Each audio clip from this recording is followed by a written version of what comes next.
Alright, good morning everyone. As you can tell, I'm already flying. Plan for today, I'm going to do some practice emergencies. It's always good to stay sharp on that sort of stuff. We're going to start by doing an emergency descent to simulated forced landing. I like doing those two maneuvers together because chances are if you do need to do an emergency descent, you do need to do a forced landing as well. It's possible that you just emergency descent for like, I don't know, airspace or traffic avoidance, but chances are you got a problem and you need to get on the ground as soon as possible. So we'll start with that. Then I'm going to head out towards this uncontrolled airport about 60 miles from my home airport. I'll do what I'm about to do, but I'll take it all the way to the ground instead of 500 feet.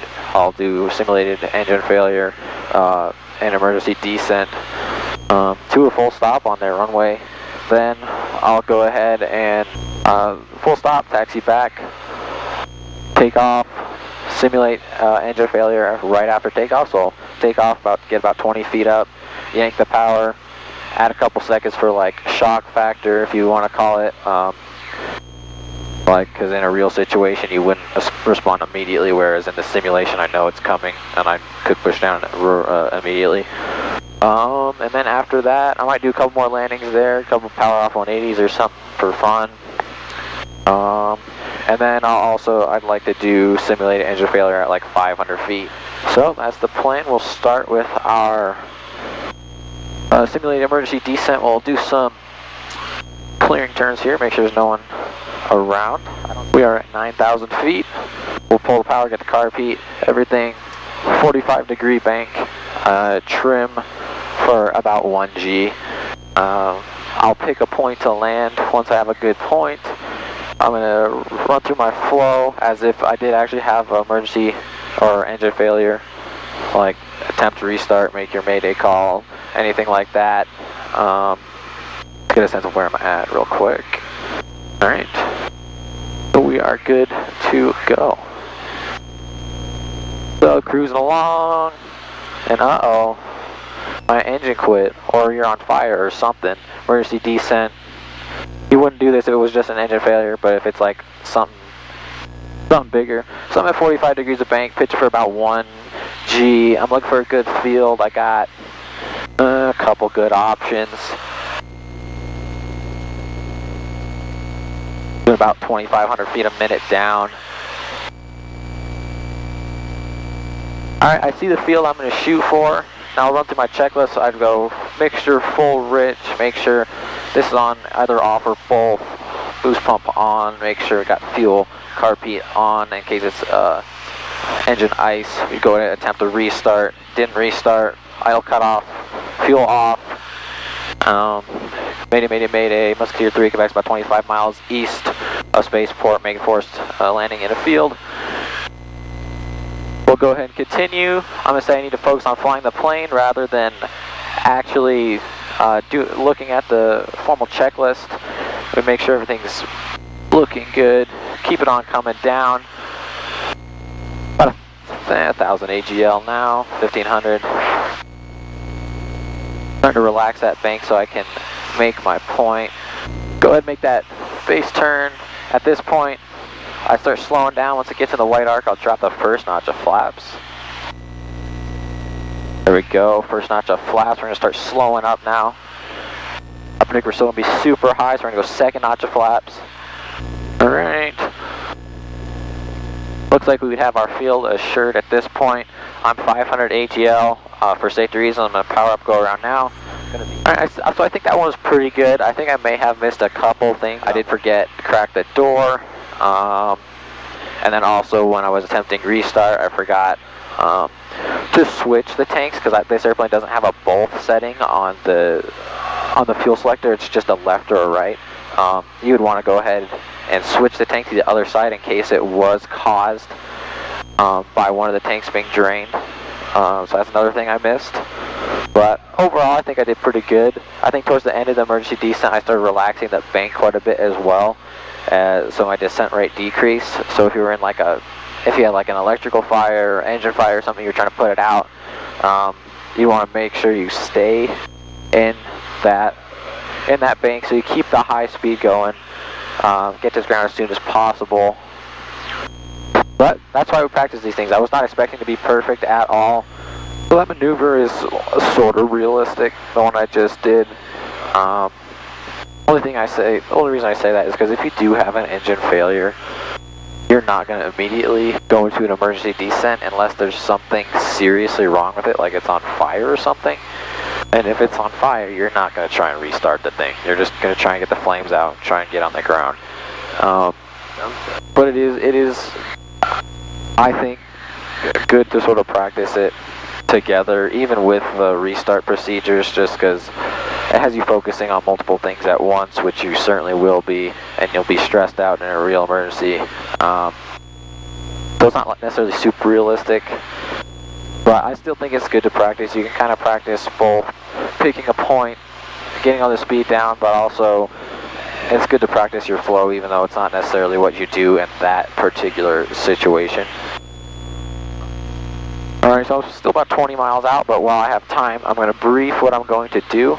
I'm going to simulate an engine fire, where that's a real situation where you're actually going to need an emergency descent, not only to help extinguish the flames, but just because if they're not going out, you want to be on the ground. You're like, help, save me. So, I'll brief what I'm going to do. I'm going to fly over top the field, 8,500. Field elevation is 4,700, so that's going to give me, that'd simulate, say I'm in like cruise flight. It's still pretty high up, but that'll give me time to do probably 2 circles around in the emergency descent with a high speed, put the fire out, everything. I'll go through my checklist. My checklist is, well, I'll go through the flow. I'm probably not going to pull it out because I'm going to focus on flying the airplane, but I'll turn the fuel selector off, get the mixture to idle cut off, close the throttle, get the cabin air heat, everything shut off so no smoke or anything comes in the cabin. Battery, alternator, everything's going off. Switch all that off. Make sure the ignition switch is off, pull the key out, emergency descent, force landing, execute. So, and I'm not going to attempt the restart because an engine fire, if it caught on fire, it's probably not going to restart on you. So, I'm just going to do the procedures for force landing. Yeah, so we'll see how I do here. It's been a minute since I've done one of these, but it's good practice. Can never be too prepared for emergency. It'll be fun. Acton traffic, Musketeer 38, Quebec's about 5 miles south. We'll be doing a simulated emergency descent to forced landing on runway 29er from 8,500 feet. We'll be full stop, Acton traffic.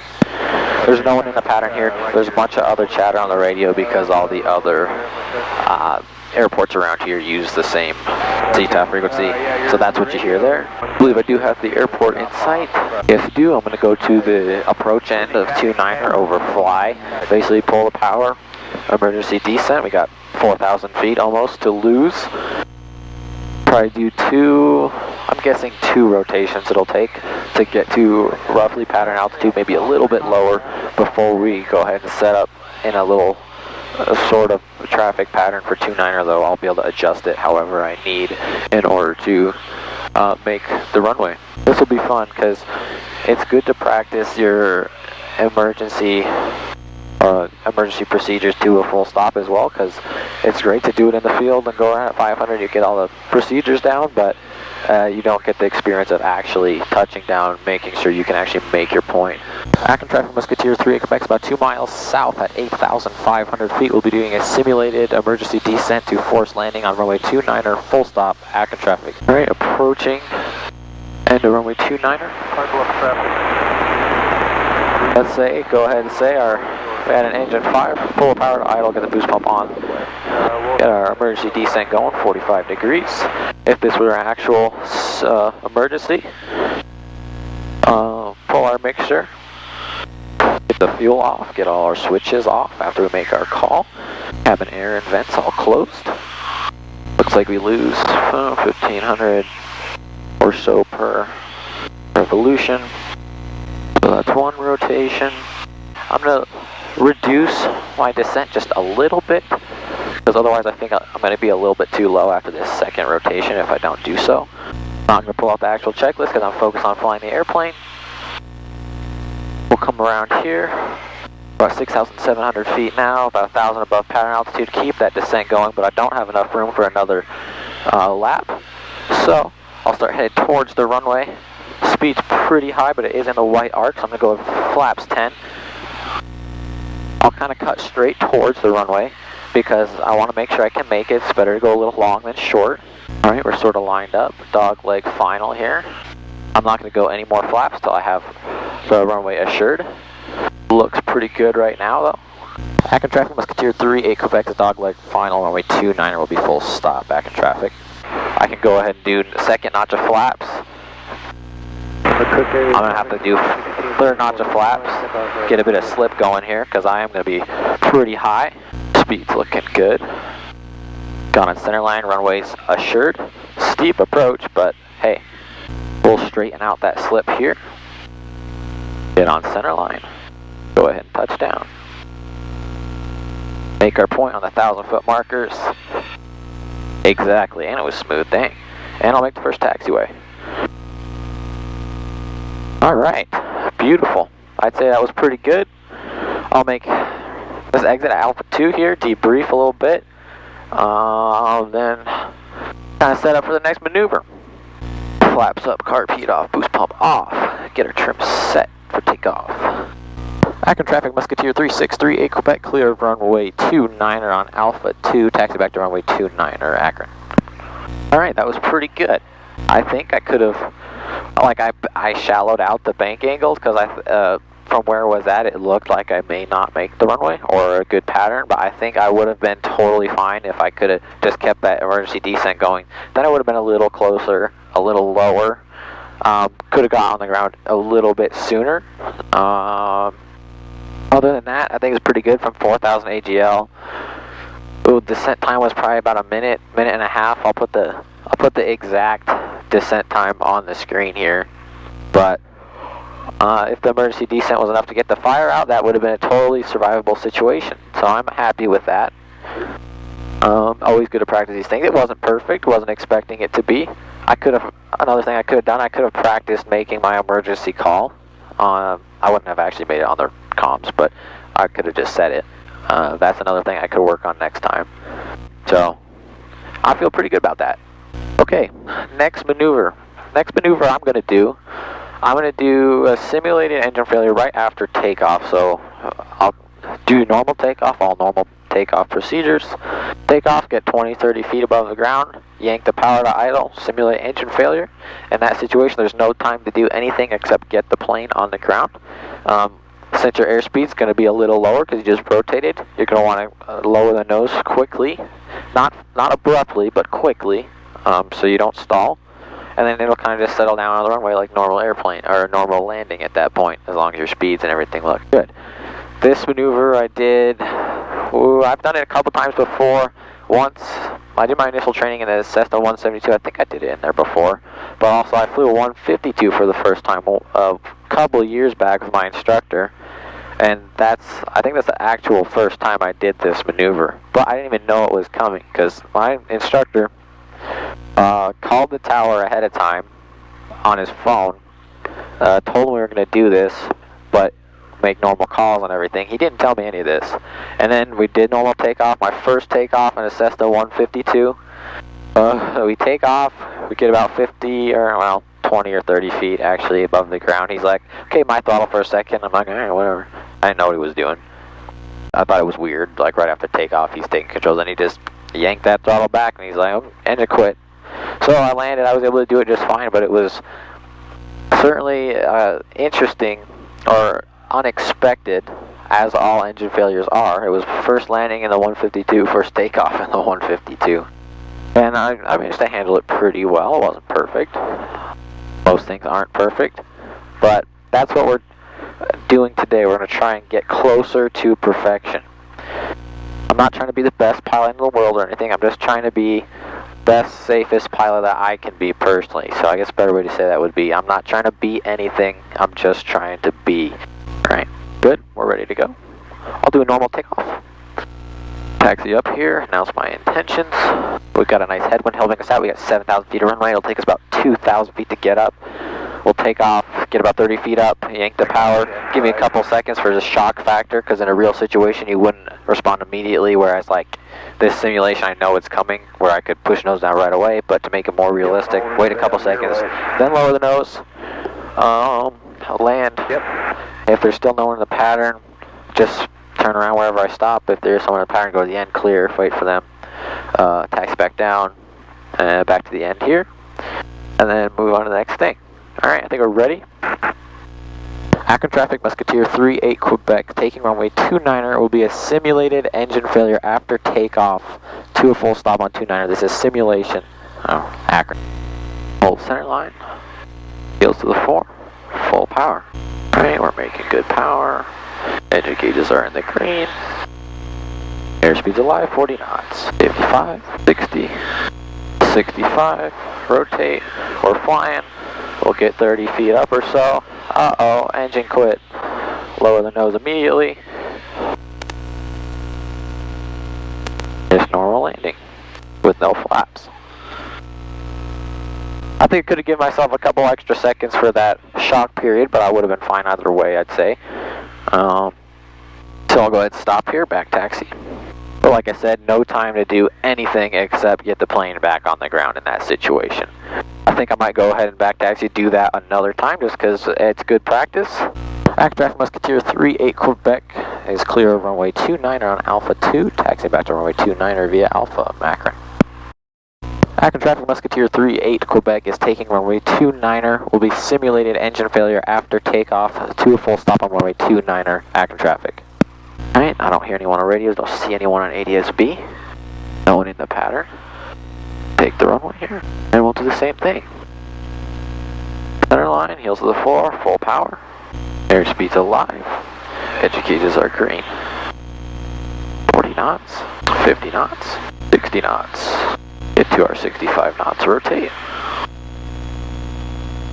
Give our Excel 20, 30 feet. Uh-oh, engine quit. Give myself a couple seconds, lower that nose immediately. Settle back down onto the runway.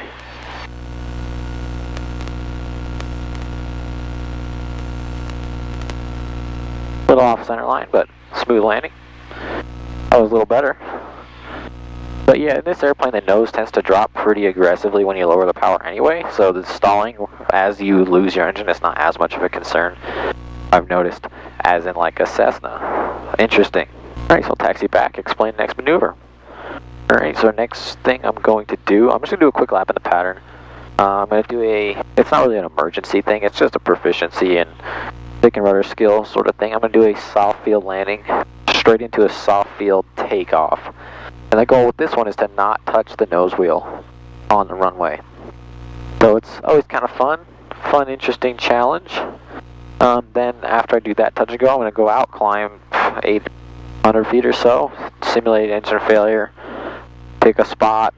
Once I get to, or get low enough, I'll power up, go around, but same deal, that's another situation. You don't really have time to try and restart at that point. You kind of just have to pick a point and go. This, the other engine failure I did would be engine failure after takeoff with run remaining. This one will be after takeoff without run remaining below 1,000 feet. Akron traffic, Musketeer 3638 Quebec, taking runway 29er for touch and goes, Musketeer, or correction, Akron. Too used to these towered airports, man. Almost said my call sign instead of the airport.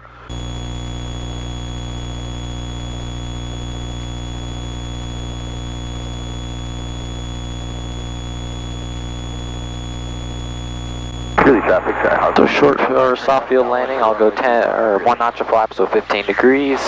Basically try and touch down as smoothly as possible. To keep the nose wheel up, once I touch down, I'll have to add just a small little bit of power. I'll leave the flaps at 15, RB'd in, full power, take off. It'll lift off really quick, and then I'll just hold it in ground effect, climb out. Akron traffic, Musketeer 38 Quebec, turning left base, runway 29er, touch and go, Akron. Akron traffic, Musketeer 38 Quebec, turning final, runway 29er, touch and go, Akron.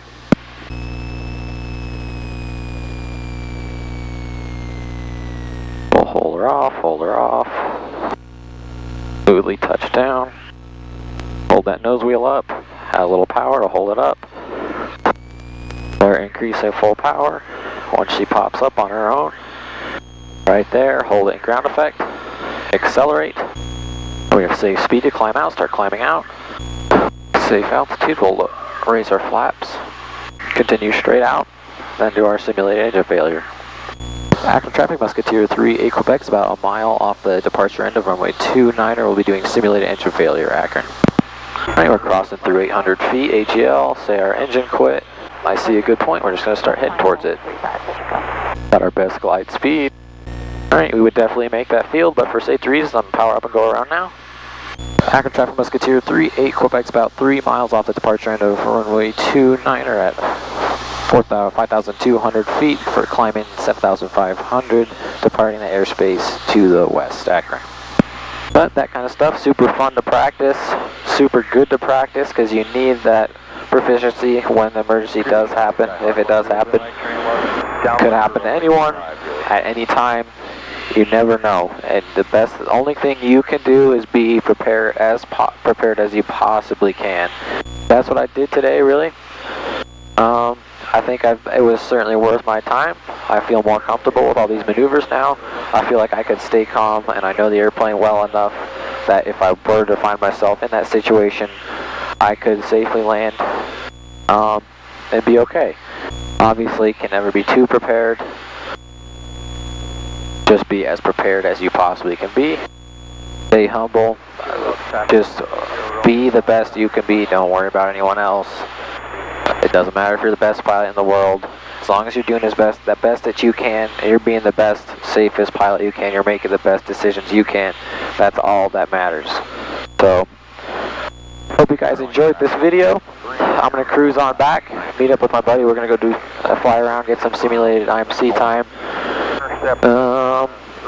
Yeah. Any of you guys more experienced in the comments, please let me know what I could improve on. I'm just a private pilot. I'm not that experienced. I'm just doing the best I can do based on what I've been taught and what I've learned from my 200 hours of flying. But I know all you instructors, experienced pilots with thousands of hours could find something I could do better. Please, please, please tell me. I'm not opposed to criticism. I believe if you don't, it's hard to improve unless you know what you're doing wrong. So please tell me what I'm doing wrong. Tell me things I could improve on. I'd love to hear your suggestions. Hope you guys enjoyed, and I'll catch you in the next one. Greeley traffic, Skyhawk 130 Mike, turning left base for runway 35, touch and go, Greeley.